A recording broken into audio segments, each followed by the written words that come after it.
Good morning, good evening, and Jai Hind, all the guys and the girls. Today in this video, we will not move ahead, but we will go back to chapter number first, that is basic concept of chemistry. Because some of you have asked me questions from that area, and it's my duty, it's my happiness that you have asked me something to discuss with you.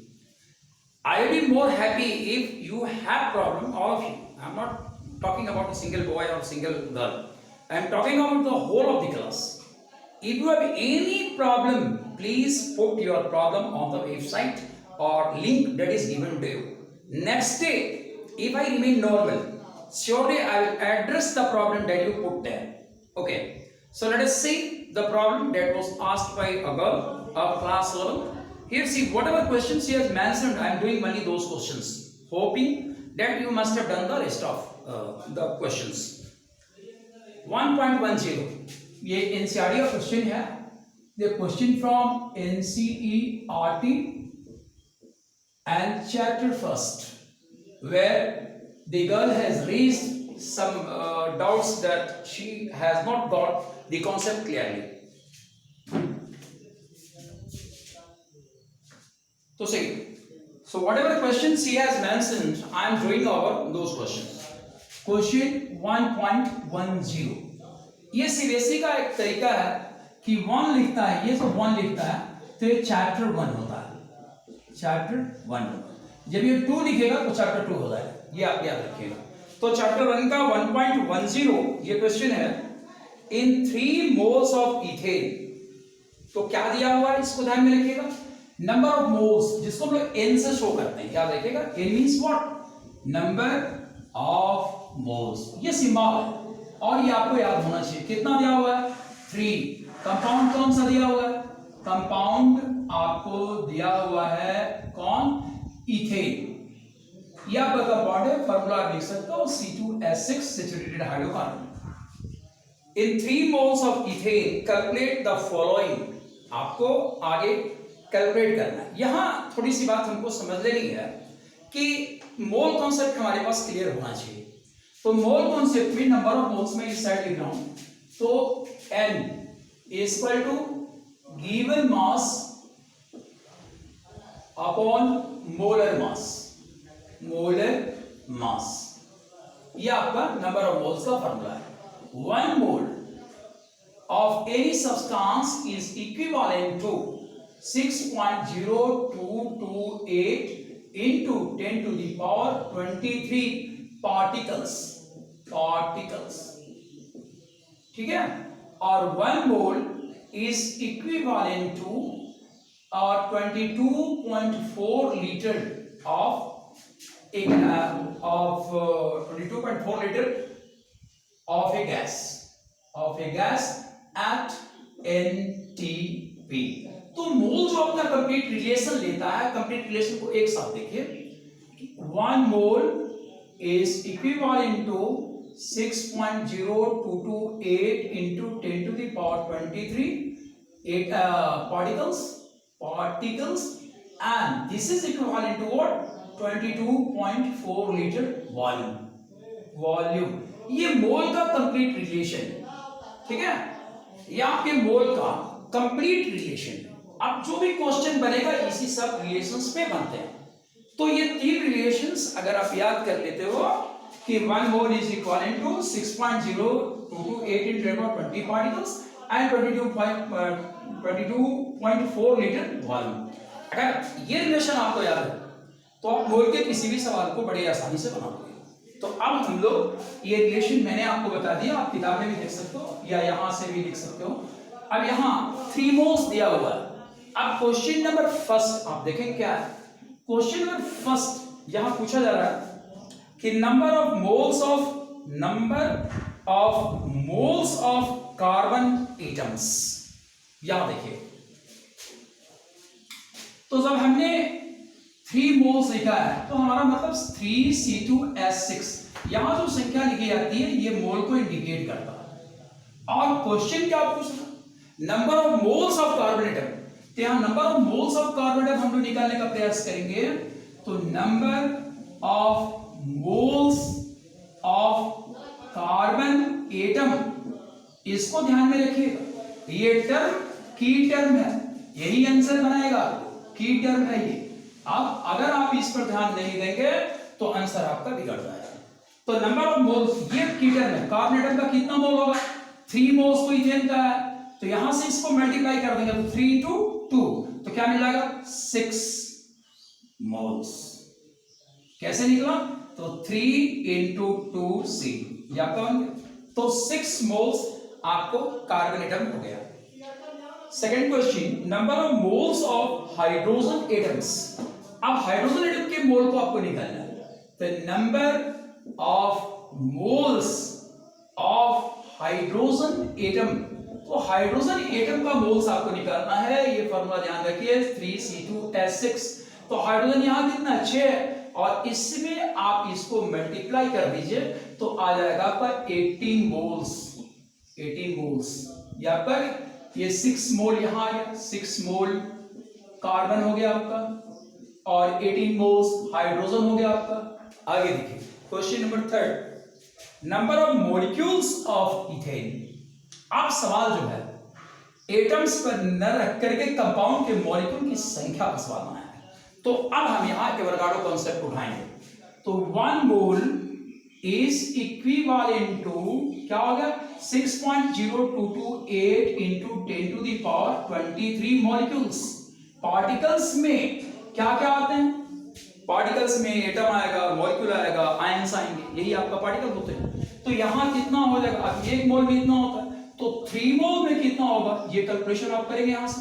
तो ये calculation करेंगे मतलब 3 से इसमें multiply करेंगे, तो 3 into 6.0228 into 10 to the power 23, ये है। अब 3 से इसमें आप मल्टीप्लाई कर सकते हो।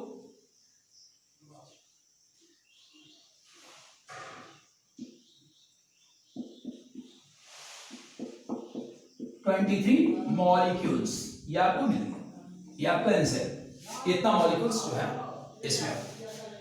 तो ये बड़ा क्लास है, बड़ा सा क्लास 11th है, और थोड़ा सा हमको दिमाग ज्यादा लगाना है इसमें। अगर दिमाग लगाना हम बंद कर देंगे तो संभवतः आंसर हम ना निकाल पाए। हमको सारे कॉन्सेप्ट मालूम है, फिर भी हमसे आंसर नहीं निकलेगा, इसलिए आप दिमाग को थोड़ा अच्छे से चलाएं। ये हो गया क्वेश्चन नंबर 1.10, जो सवाल पूछा गया था उसमें एक क्वेश्चन ये था जिसको सॉल्व किया गया। क्वेश्चन नंबर, इसके बाद जो सवाल पूछा गया 1.13, इस क्वेश्चन को देखिए। 1.13 ये क्वेश्चन है आपका, और pressure is determined as force per unit area of the surface. The SI unit of pressure pascal is shown, 1 pascal is equal to 1 metre square. अब यहां रिलेशन जो दिया था कि 1 पास्कल इज इक्वल टू कितना आ रहा है, तो यह आपका 1 न्यूटन पर मीटर स्क्वायर, ये आपको दिया गया। 1 पास्कल का वैल्यू होता है, न्यूटन फोर्स का फोर्स को मेजरमेंट करता। आप जानते हैं प्रेशर क्या होता है, pressure is the force acting upon unit area. तो प्रेशर को पहले मान लीजिए, प्रेशर क्या है, pressure is equal to force upon area, क्या होता है। अब इसके हिसाब से हम लोग आगे बढ़ते हैं। क्वेश्चन हियर इज गिवन कि if the mass of air at sea level is 1034 gram per centimetre square. अब ये दिया हुआ है, तो 1034 ग्राम पर सेंटीमीटर स्क्वायर, ये आपको दिया हुआ क्या है। तो ये इफ मास ऑफ एयर, ये मास ऑफ एयर है, ये मास ऑफ एयर, ये आपको दिया हुआ। तो मास के द्वारा जो फोर्स जनरेट होता है, मास अगर कभी भी फोर्स जनरेट करती है तो किस तरह का फोर्स जनरेट करती है, वेट जनरेट करती है। तो हम लोग इसको वेट में निकालेंगे। तो वेट इक्वल टू क्या है, अब वेट को हम लोग निकालेंगे तो weight equal to m into g होता है, ये आप जानते हैं। तो यहाँ m की वैल्यू हम लोग 1034, ये ग्राम है, इसको केजी में बदलते हैं, 1000 हो गया, और ये आपका मीटर में लाते हैं तो 9.8 मीटर पर सेकेंड स्क्वायर होता है। ये आपका मिल गया। तो वेट अगर फोर्स हम निकालते हैं तो फोर्स यहाँ हमको क्या मिल गया, फोर्स के रूप में अगर हम कैलकुलेट करते हैं तो 1034 इंटू सॉरी ये डिवाइड अगर करते हैं तो 1.034 हो जाएगा, इसको बदलते हैं 1.034 ये मिला, और यहां हमको मिल जाएगा 9.8 मीटर पर सेकेंड स्क्वायर। ये मतलब इसको हटाते हैं और यहां देखते हैं ये, तो फोर्स ये जब मल्टीप्लाई आप कर दोगे तो ये आपको न्यूटन में मिल जाएगा, ठीक है। अब सेंटीमीटर स्क्वायर है और पास्कल डिमांड क्या करता है, मीटर स्क्वायर डिमांड करता है, तो सेंटीमीटर को हम लोग क्या करेंगे, मीटर में चेंज करेंगे। तो centimetre into centimetre equal to क्या होगा, अब यहां हम लोग इसको मीटर में बदलने के लिए क्या करेंगे, 100 डिवाइडेड बाय 100, तो यहां क्या मिल जाएगा, सीएम, ये सीएम को चेंज कर जाएगा आपका, तो ये आ जाएगा 10⁻⁻4 मीटर, ये वैल्यू आपकी आ जाएगी, इसको ध्यान में कीजिए, ये 10⁻⁻4 मीटर ये आपकी वैल्यू पहुंचेगी, ठीक है। अब यहां हम लोग ये जो कैलकुलेशन था वो न्यूटन, या हम लोग इसका एक दूसरा मेथड लगाते हैं जहां से इसको बनाना कुछ और आसान हो जाएगा, तो उस रास्ते हम लोग चलते हैं क्योंकि इसमें कन्वर्जन ज्यादा होगा और थोड़ा सा टेढ़ा हो जाएगा आपके समझने के लिए। तो हम लोग जो मास जो एक्टिव होता है फोर्स के रूप में, क्या फोर्स बनाएगा, वो वेट बनाएगा, तो वेट हम लोग निकालते हैं तो W = m/g होता है। हम लोग सीधा इसका वैल्यू 1034 ही रखते हैं और g की वैल्यू को सीधा उठा करके वेट डालते हैं, जो CGS में होता है 980 सेंट, ये cm स्क्वायर होगा, cm पर सेकेंड स्क्वायर, ये आपका बन गया। अब आप इसको कैलकुलेट करेंगे तो वेट जो है आपका मिल जाएगा 1034 इंटू 980, अब ये क्या हुआ, gram into CM divided by second square, ये आपको मिल गया, ये वेट इसका आ गया। अब वेट आने के बाद से हम लोग क्या करेंगे कि अब इसको उठा करके चेंज करेंगे, इसका यूनिट चेंज करेंगे। तो यहां हम लोग यूनिट चेंज करेंगे, फिजिक्स में आपने पढ़ा होगा N1U1 = N2U2, ये चेंज करने का तरीका होता है। तो चेंज करने में हम लोग क्या करेंगे, न्यूमेरिकल वैल्यू इनटू क्या यूएल और unit and numerical value into unit. तो यहां न्यूमेरिकल वैल्यू अगर हम मान लिए कि हम इसमें निकालना चाहते हैं तो इसमें निकालने के लिए हम लोग क्या करेंगे, इस न्यूमेरिकल वैल्यू को N1 करते हैं और यहां न्यूटन लिखते हैं, और इस जगह पर हम लोग क्या लिखेंगे, U1 की जगह पर क्या लिखेंगे, U1 इसका divided by metre into metre, ये हो गया आपका न्यूटन पर मीटर स्क्वायर N1। अब यहां हम लोग निकालते हैं तो N2 क्या होगा, N2 की वैल्यू आपको मालूम है क्या है, 1034 इंटू 980, और U2 की वैल्यू क्या होगी, तो U2 यहां आपने डाइन में लिया है, तो डाइन में ये जो वैल्यू न्यूटन की जगह पर यहां हम लोग इसके mg अगर लगाते हैं तो m की वैल्यू यहाँ आपकी जो है वो रहेगी, और यहाँ m की वैल्यू को हम लोग पुटअप करते हैं, m इसका 1034 है, और no this will not function, newton force into acceleration में हम करते हैं, तो ये हो जाएगा आपका N1 की वैल्यू निकालते हैं, N1 is not given, UN Newton पर मीटर स्क्वायर, ये आपको दिया होगा। अब हम लोग क्या करते हैं, इसको सीधा N1 की कैलकुलेशन करते हैं, तो उस साइड लेके चलेंगे, यहाँ क्या हो जाएगा, यहाँ डाइन हो जाएगा, और ये आपका जो है पर सेंटीमीटर स्क्वायर हो जाएगा, पर सेंटीमीटर स्क्वायर हो जाएगा। अब क्या करेंगे, अब हम लोग N1 की वैल्यू को निकालेंगे, तो 1034 इंटू 980, और यहाँ आपका जो डाइन लिखा हुआ है डाइन हो गया, और ये हम लोग इसको डाइन पर सेंटीमीटर स्क्वायर यहाँ दिया हुआ, ठीक है।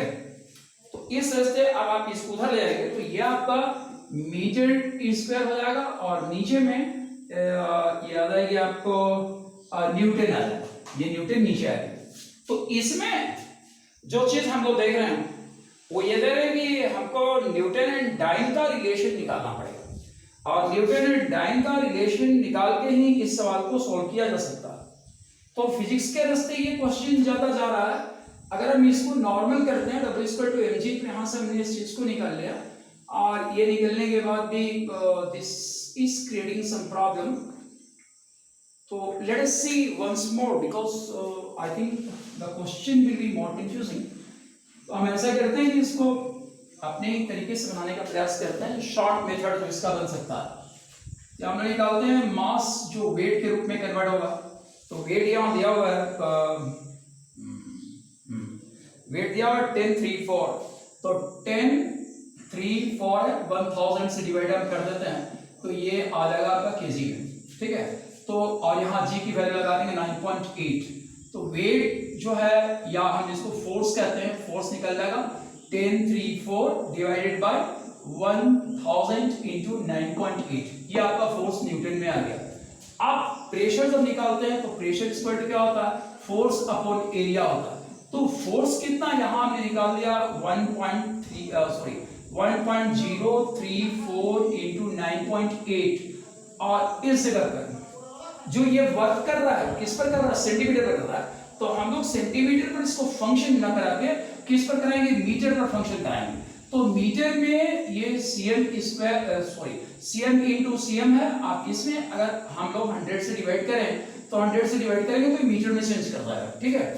तो इस जगह पर हमको क्या मिल रहा है, ये वैल्यू आपको मिल जाएगी 1.034 और इंटू 9.8 डिवाइडेड बाय 1/100 इंटू 1/100, ये वैल्यू आपकी बनती है। अब आप इसको सॉल्व करेंगे, तो जब आप इसको सॉल्व करेंगे you will get the answer, ठीक है। आप इसको सॉल्व करेंगे तो आपको इसका आंसर मिल जाएगा, ठीक है। अब now let us C question number 1.17।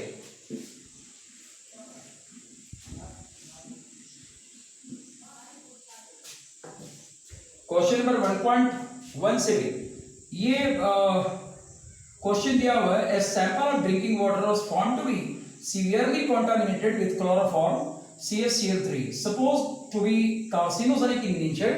The level of contamination was 15 ppm by mass. Express this in percent by mass. Determine the molality of chloroform in the water present. याद है।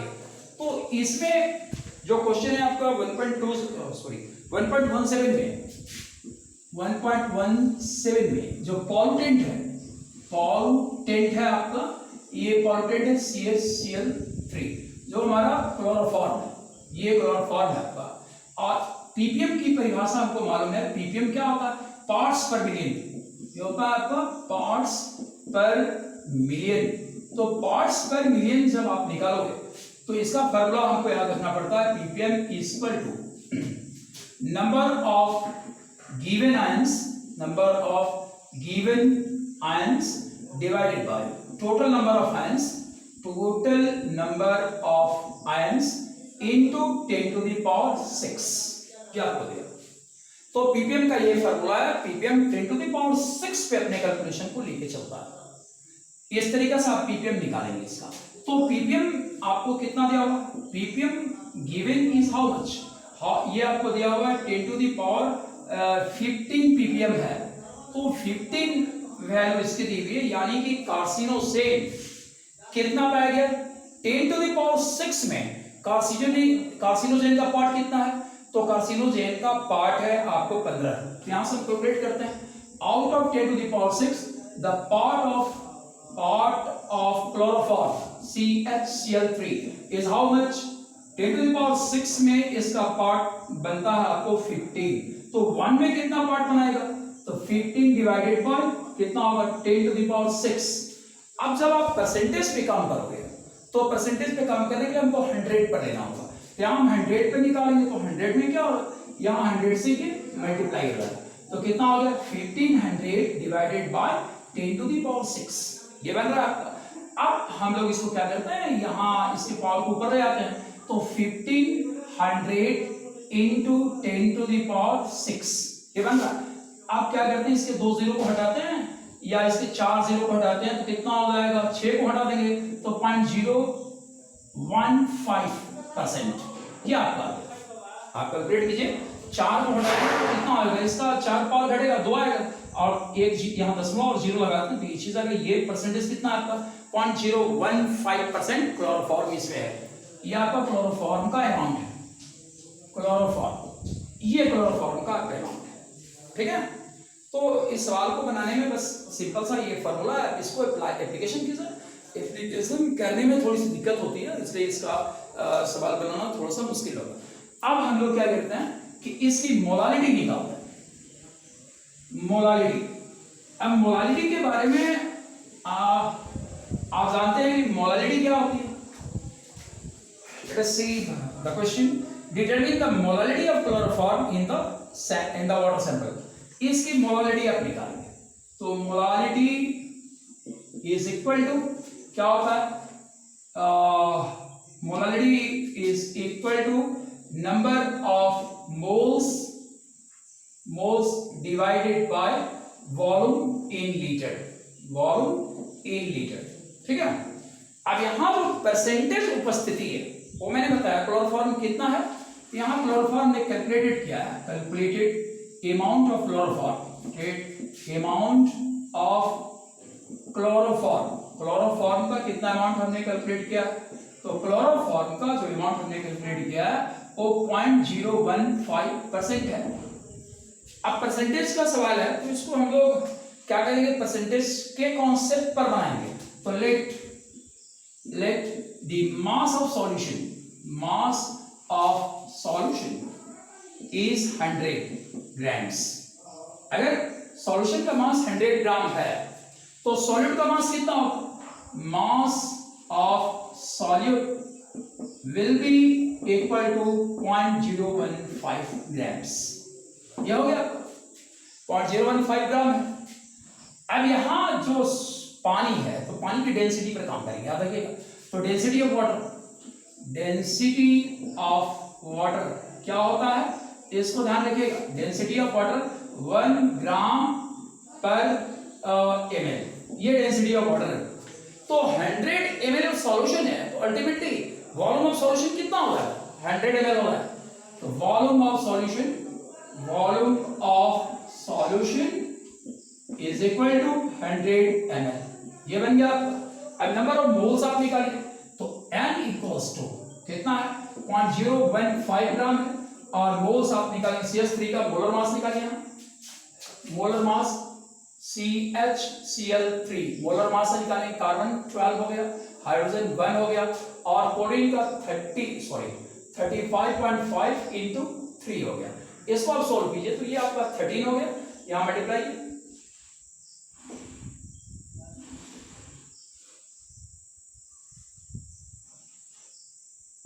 ये, जब आप इसको ऐड करोगे तो क्या मिल जाएगा, 13 यहां जोड़ते हैं इससे करता, तो अल्टीमेटली क्या मिलेगा 0.5911, तो 11.95 ग्राम्स इसका मोलर मास आता है, जो आप देख रहे हो। तो यहाँ 12 हो गया इसका, 1 हो गया इसका, तो 12 and 1 13 हो गया, और 35.5 में 3 से मल्टीप्लाई करते हैं, 5 या 15 5, 5 या 15, 1 16 क्षेत्र 9 1 10, तो ये इसमें 13 आप जोड़ दिए, तो ये आपका मोलर मास हो गया। अब नंबर ऑफ मोल्स हम लोग निकालेंगे, n की वैल्यू क्या होगी, तो ये मास है, और मोलर मास कितना है 119.5, ये नंबर ऑफ मोल्स निकल गया। अब मोलालिटी जो m से शो करते हैं, तो number of moles 0.015 divided by 119.5, ये हो गया। और वॉल्यूम इन लीटर, तो कितना सॉल्यूशन का वॉल्यूम दिया था 100 लीटर में बदलने के लिए 1000 से इसको मल्टीप्लाई करेंगे। तो आगे इस कैलकुलेशन को मैं थोड़ा सीधा कर दे रहा हूं, 0.015 इंटू 119.5 इंटू 1000। अब आप इसको सॉल्व करेंगे और आपको आंसर मिल जाएगा, ठीक है।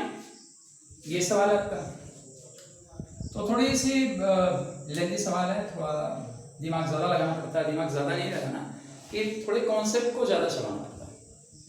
तो this was question number 1.13 perhaps. Let's see another question.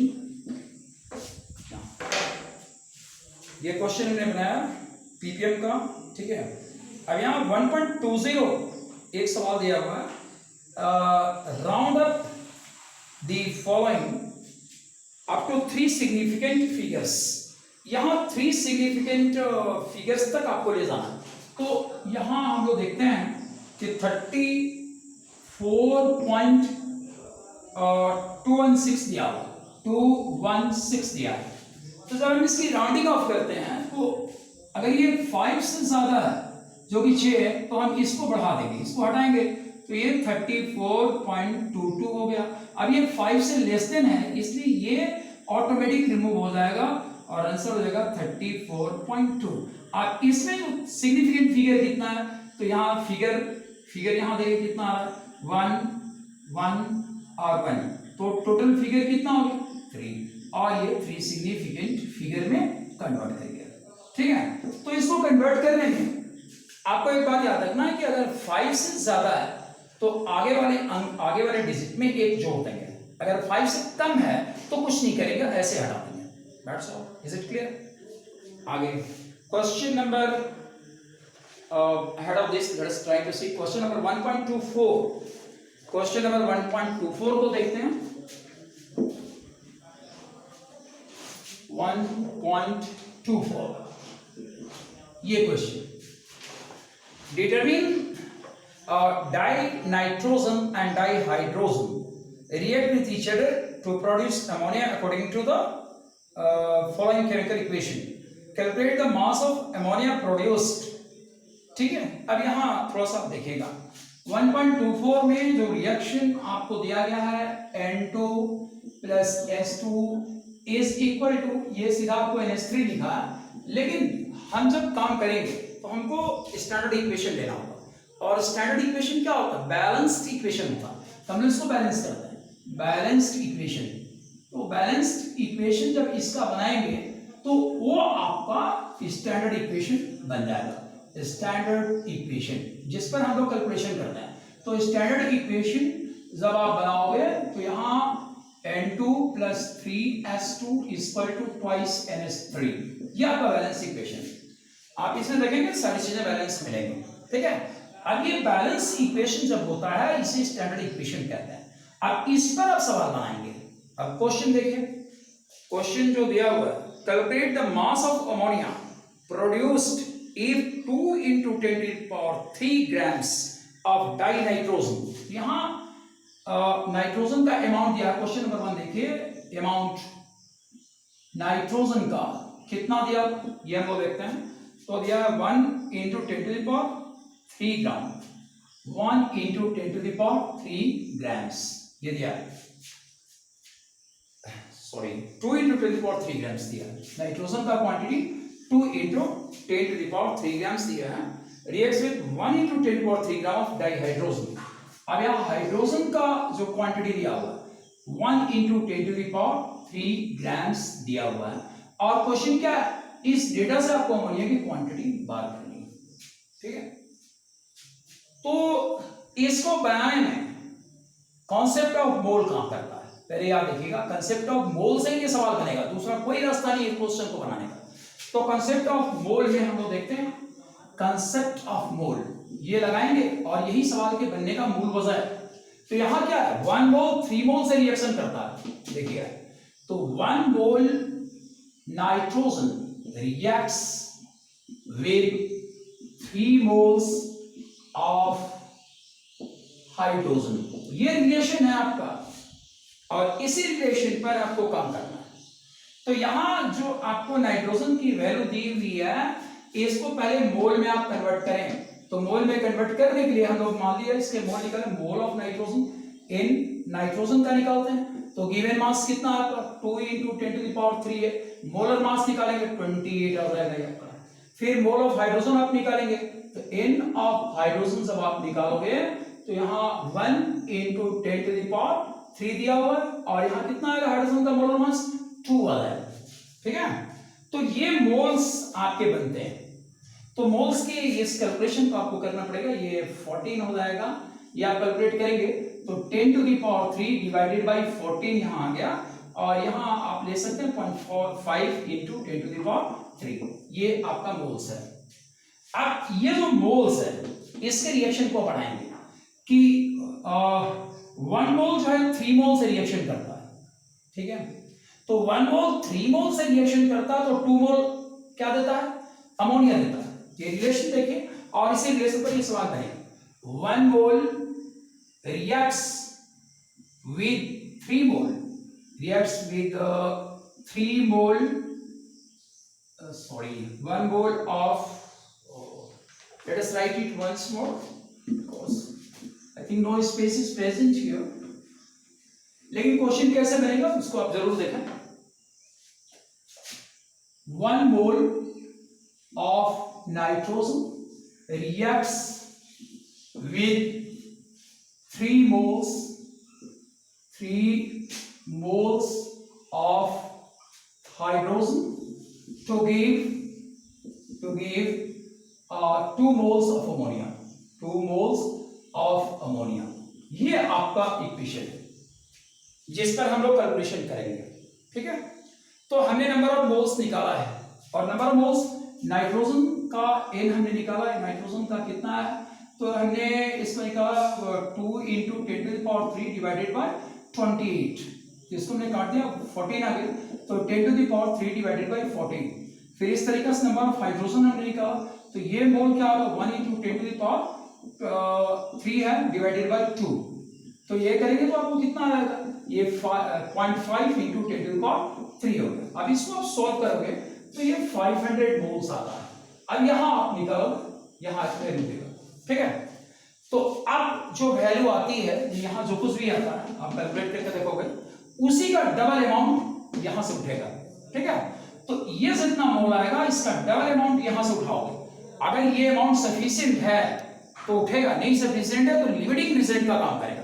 ठीक है, तो अब आप कैलकुलेट कीजिए और इस मोल के डबल अमाउंट को यूज कीजिए. तो ये कैलकुलेशन के ऊपर है, अगर आप कैलकुलेट करेंगे तभी ये काम हो पाएगा. और जब आप इसी रूप में मोल को बढ़ाएंगे सपोज डेट मान लिया एक साथ है तो यहाँ 2x आप यूज करेंगे और 2x यूज करने के बाद फिर आपको अमोनिया कितना आएगा, अमोनिया 2 मोल्स आएगा. तो यहाँ जो रिएक्शन है जैसे मान लिया कि 1 मोल 3 मोल से रिएक्शन करता है तो 2 मोल देता है. अब यहाँ जो कैलकुलेट आप कर रहे हो मान लो सपोज दैट ये x आता तो ये x मोल किससे रिएक्शन करेगा, यहाँ 3x मोल से रिएक्शन करेगा तो कितना देगा, यहाँ 2 into x मोल अमोनिया देगा. ठीक है, आप ये चूंकि कैलकुलेशन से जुड़ी हुई बात है आप इसको कैलकुलेट करोगे और कैलकुलेट करके देखोगे ये आंसर निकल जाएगा. अगर इसके बाद भी प्रॉब्लम है तो अब ये कैलकुलेशन करके ही देखना होगा कि इसमें क्या होगा. ठीक है, अब से question number 1.25 that will be the last one perhaps for today. 1.25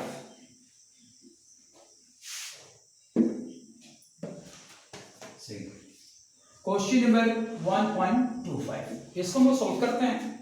how are 0.5 mole sodium carbonate and 0.5 mole sodium carbonate different? How are 0.50 mole sodium carbonate and 0.5 m sodium carbonate different? Yes. See the question. Question कह रहा कि how are 0.5 mole sodium carbonate in a 2CO3 or 0.50 m sodium carbonate in a 2CO3 different. ये different कैसे है यार, ये सवाल बड़ा ही टेक्निकल है और इसका मुझको लगता है कि जवाब बड़ा ही आसान है अगर आप चीजों को जानते हैं.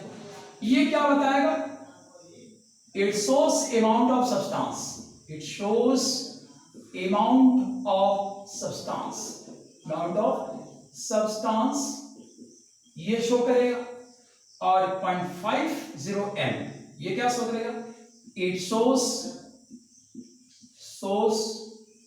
amount of sodium carbonate, amount of sodium carbonate in CO3 in 1 liter of solution.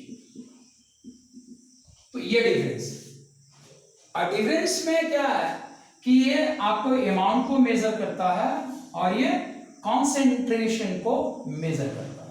ठीक है, अगर आप इसको सॉल्व करना चाहें तो सॉल्व भी कर सकते हो, न्यूमेरिकल वैल्यू भी निकाल सकते हो. जैसे 0.5 मोल में कितना आएगा तो 1 मोल में कितना आएगा, मोलर मास के बराबर होगा Na2CO3. इसका मोलर मास आप निकालिए। तो मोलर मास जब हम निकालते हैं तो कितना आएगा, ये 46 होगा, और फिर ये 12 आएगा, फिर ये 48 आएगा। तो 23 2 46, 12 एंड 48। जब इसको आप जोड़ते हैं 46 हो गया, और ऐड करेंगे आप तो ये 60 आ जाता है। ठीक है, अब इसको जोड़िए कितना होगा, 106 ग्राम ये शो कर रहा है। ठीक है, 106 ग्राम को शो कर रहा है। अगर वॉल्यूम हम वाटर का 1 लीटर लेते हैं तो नंबर ऑफ मोल्स क्या हो, या लिखते हैं if the volume of water is 1 litre. अगर वॉल्यूम ऑफ वाटर हम 1 लीटर लेते हैं तो नंबर ऑफ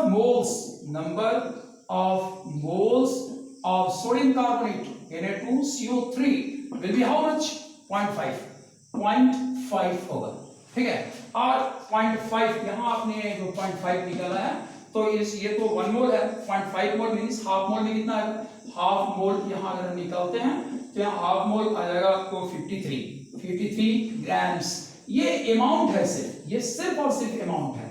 और यहाँ आप कैलकुलेट करते हो इस जगह पर तो 0.5 कितना होगा, 53 grams of sodium carbonate is present in 1 liter of water, in 1 liter of water। ये इसका अर्थ आपका बन गया। तो ये दोनों के अर्थ हैं। ठीक है, अब okay, for the time being it's enough guys।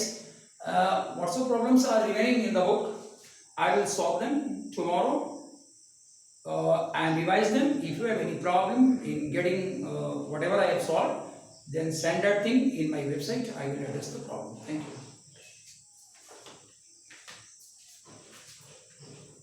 एक तो बंद हो गया जी।